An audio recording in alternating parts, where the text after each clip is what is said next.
Hey guys, Ken here, Ken Small Engines. This video, pretty quick one. Customer of mine had a neighbor who had some issues with some power equipment, gave her my number, and a little down on her luck, so I figured, I'll give her a hand. And she had a backpack blower, she actually had a big walk-behind mower, and a walk-behind leaf blower, a couple other things she needed some help. So check it out and see if I helped her out.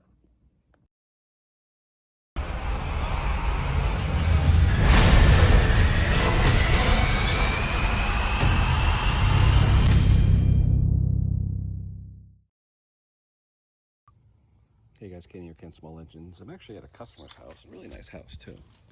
Really nice. Anyway, lady who's a little down on her luck. I've got customers on this street, a couple of them actually, her next door neighbors. So she called me up and said that she had a few pieces of equipment that she needs help with. And first one was this BR400 Stihl blower. She said it won't start. She doesn't know what she's doing wrong. She always starts it, never an issue. But it's got a few problems with it. The first thing is the choke. The knob is broken off. You can see the brass shaft. I may have one of those knobs. If not, I'll make something for her. She's using a needle nose pliers, and that's not good. The second thing is this boot here. While it looks good, I was having my finger on it while pulling, and I was getting a little bit of shock in there. So obviously there's a little pinhole or something in that boot. So I'm gonna change the boot out. But the main thing why it wouldn't start, she was, I think, confused because on these, the bottom position is the off position. She had it in the bottom position. She thought that was an O for on the bottom. And once I flicked it up and tried to start it, started real okay for me. Let me do it real quick for you if I can hold this with one hand and pull with the other. So bear with me, guys.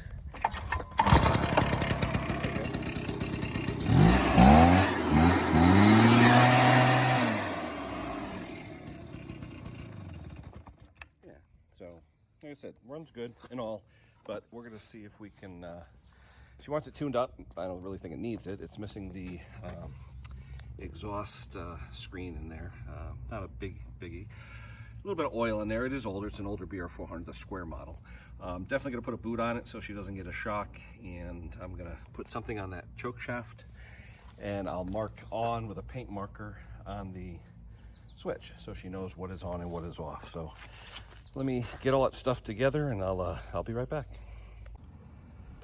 All right guys, so back on this BR400, it's an oldie. This is the old square style. The air filter was kind of old, had some pet hair on it, covered with oil. So the new one, part number 42031410300A. They didn't have any of these in stock because they're older.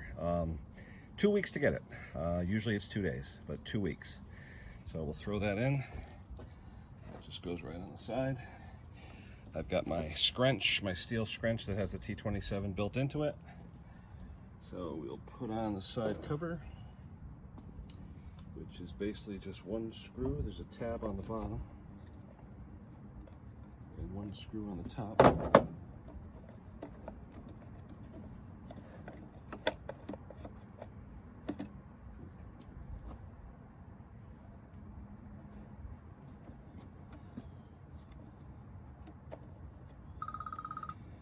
And of course my phone is ringing for work. Let me get that. Phone's ringing. I'll be back. That's what sucks when you have a company phone. You're available 24 hours a day. They don't care if you're home or where you are. So anyway. Alright, so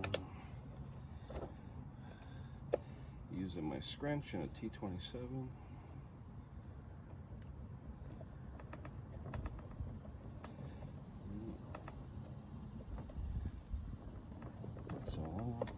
Like I said, there's only one screw on these old ones. Now the plug, it had a Bosch on there, an looks like an R6 that was on there, and the factory plug is a NGK BPM8Y. It's supposed to be gapped for 0.7 millimeter. So I used my gapping tool and I gapped it because it was a little bit tight. So we'll get that in there.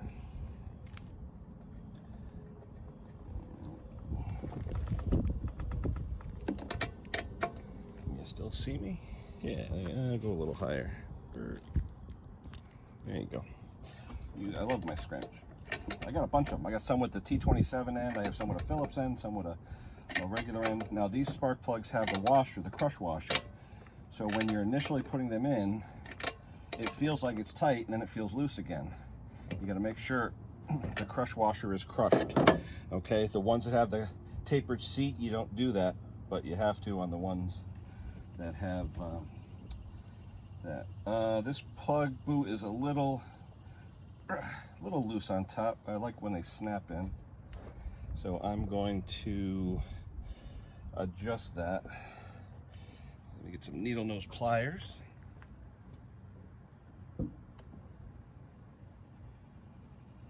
I like to have a good connection on the plug. This thing just pops right in. I'd rather have it snug. So I'm going to close in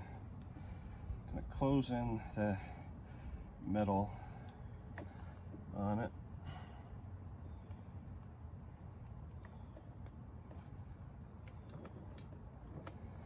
I want it to snap in there.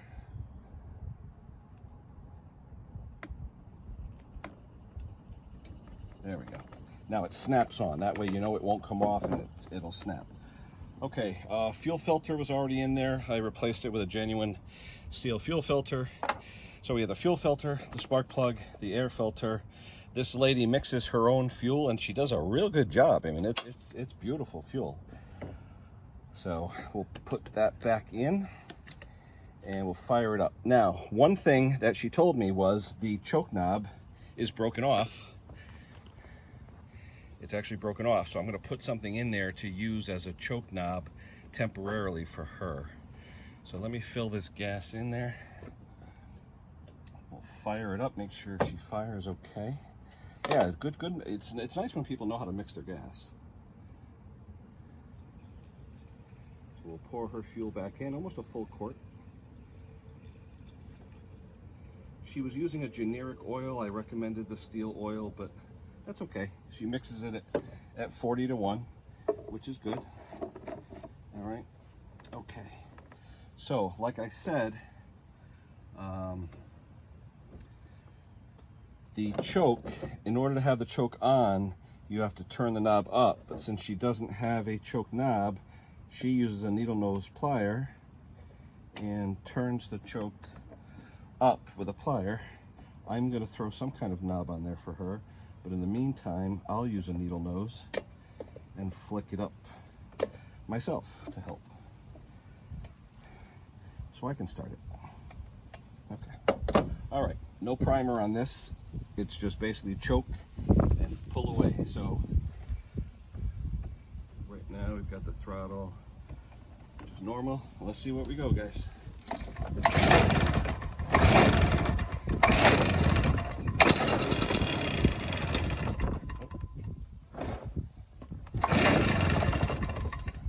Choke off.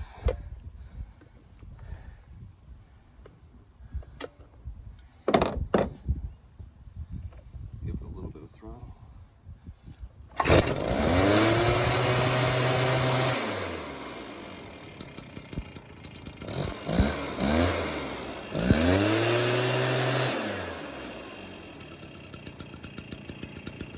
Runs good.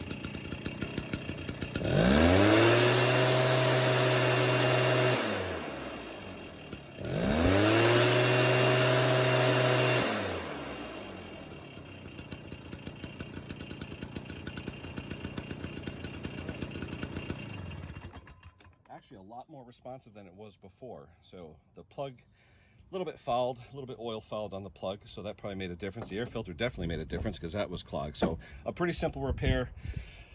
It took a few pulls because the fuel filter was new, so it had to pull up through that new filter.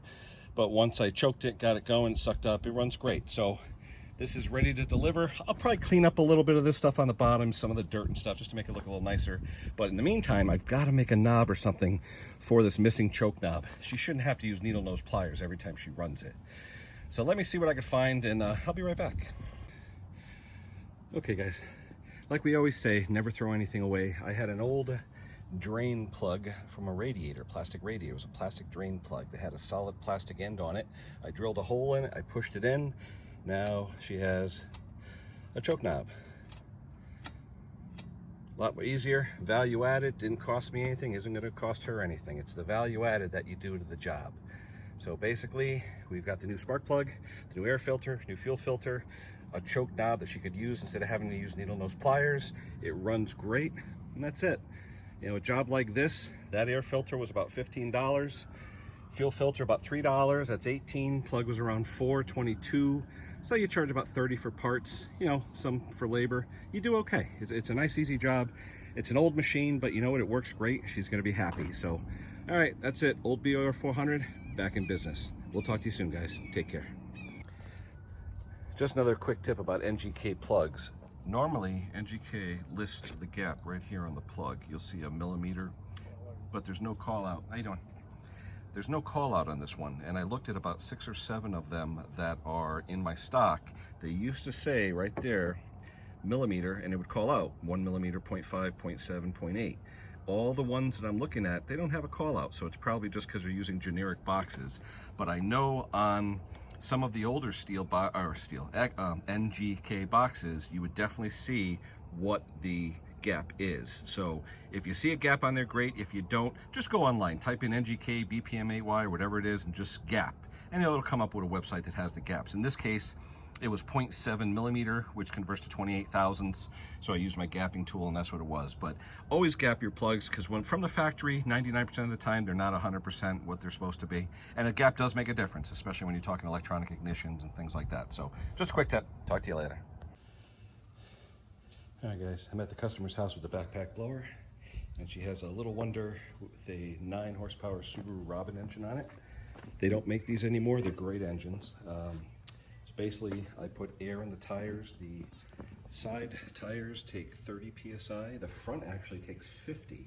I'm glad my little tank there had enough air in it to satisfy all of that. I didn't know there was 50 in the front. Anyway. Thing runs fantastic, just the oil hasn't been changed in a while, so I brought my oil transfer pump and I put it in, I pumped it all out, and basically it takes a liter, which is like 1.056 quarts, so basically a quart of oil. So I will put that in and be done, but this is just a nice, simple, quick oil change and get her going for the fall, because the oil was kind of dark. You know, like I said, pump up the tires, because these things don't really push right if the tires aren't properly inflated. But it's running good. I'm not going to touch anything else. Like I said, air filter looked good, everything looked good. I'm not going to touch it. So, all right, we'll talk to you soon, guys.